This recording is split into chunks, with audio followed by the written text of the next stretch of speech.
Together, growing in faith, changing communities.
Namhlanje ithandwa zami kunezinto uNkulunkulu azibekile afisa ukuba sizibheke ezifundweni zethu zanamhlanje.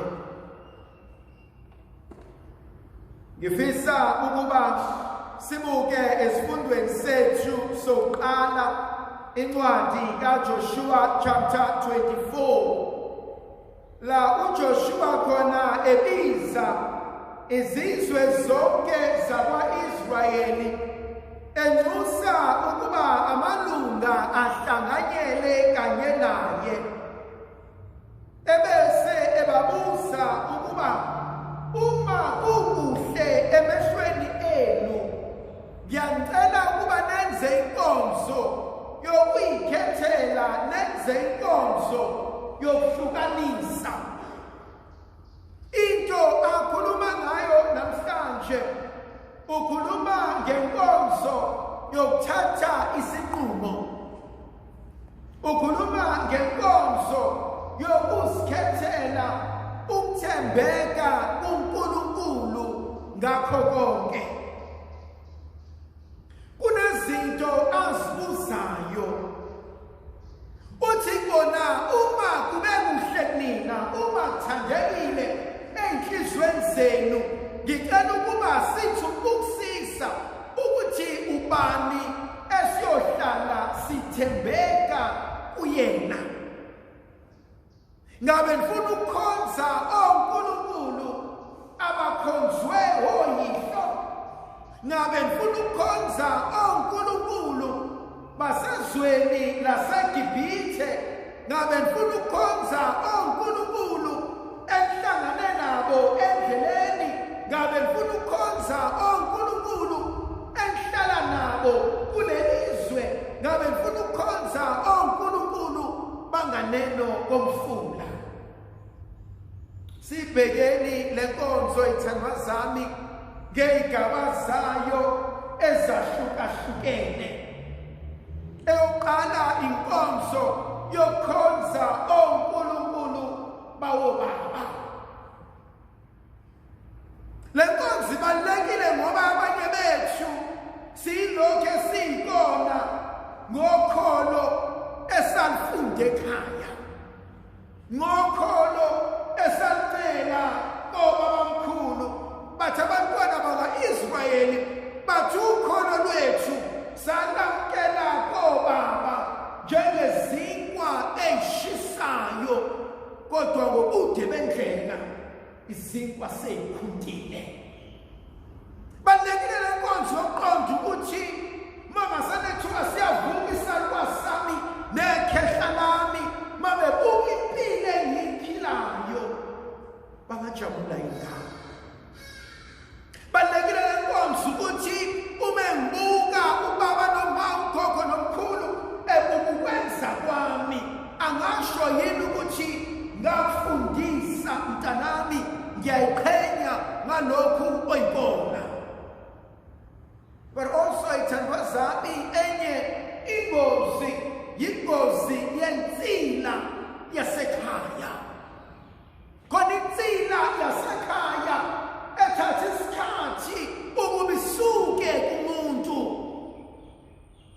Inhliziyo embi, umona, amaqubu, ukuba yiphiqiphiqi, yizinto abanye bethu sakhulela kuzona.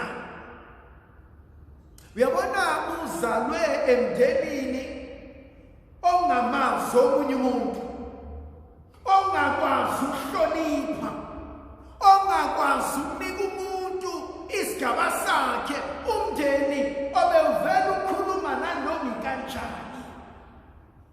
Ezinye zalezi zinto ziyasalela njengensila kubantwana bethu. Thandwa zami, abantwana bafunda ukukhuluma ngokuzwa. Uma unengane ezingekho izingane eziningi eduze kwayo, leyo ngane indlela ekhula ngayo ihlukile kunengane ezokhula nezingane eziningi. Ezinye zalezo ingane ungabathatha isikhathi bakwazi ukukhuluma.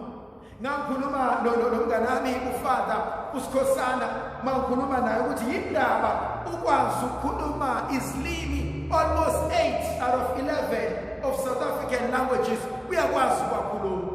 Ebese thi mina bari mapholoba into engisizile, ngisuke ngakhula nabantu egcekeni abakhuluma izilimi eziningi. And so uma ukhuluma ukuthi, ubaba ukhuluma ukuthi, ugogo ukhuluma ukuthi. And so if we understand ukuthi ingane ingakhuluma isiZulu noma ikhuluma iSepedi nogogo, ikhuluma iAfrikaans nobaba, it comes naturally.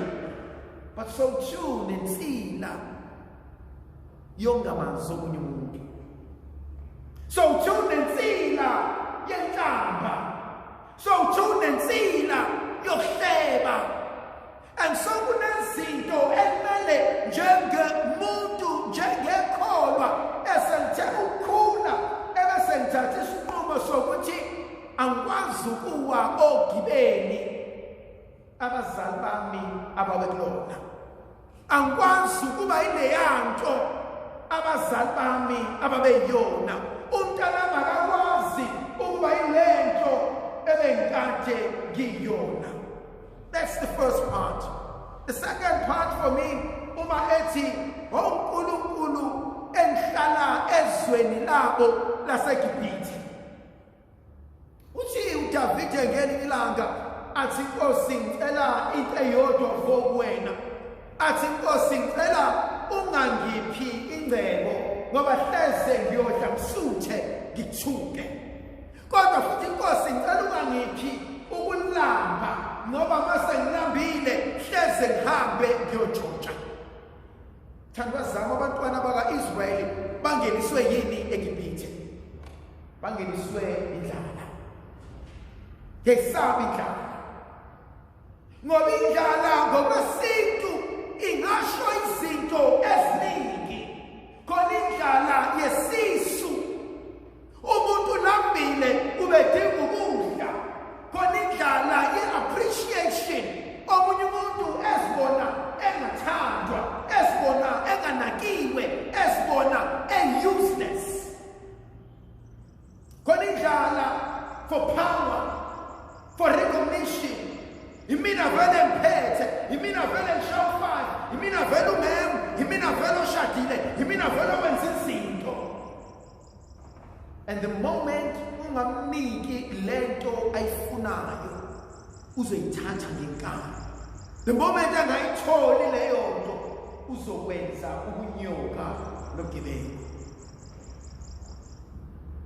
Bangaki abantu ngenxa yendlala sebephila impilo engesiyo eyabo. Thandwa zami, siyazi emsebenzini abantu ekumele baqale badlule somewhere before bathola ama-promotion, before bathola imisebenzi. Siyabazi abantu emsebenzini ukuze bakwazi ukuphakama kumele bagibele phezu kwabantu thizeni babenze itebhisi. Siyabazi abantu empilweni abaqale badicilela abanye abantu phansi baze basibone bengcono. Sibabonile abantu belwisana nabanye abantu. Sibangani, ayikho into ebangwayo. Sibanga ukuthi nami ngiyafuna ukuhlala kuleli tafula ohleli kulona. And so uNkulunkulu bathi angike ngibuke indlala yami, angike ngibuke izinto ezingikhathazayo, angike ngibuke izimpi engizilwayo, ebese ngenza isinqumo ukuthi is it all worth it. Suka khona enye inkonzo athi uNkulunkulu engihlangane nabo endleleni, abanye nabashiya ngale komfula. Khona ingane evela ekhaya enenhlonipho, enemfundiso, enemfudumalo, enakho konke abazali ebebengakwenza. Kodwa le ngane ebesihlangana nabantwana abavela what I call broken homes. And a broken home does not mean ayinayo ubaba noma ingaba nayo ubaba noma kodwa imfundiso ayikho.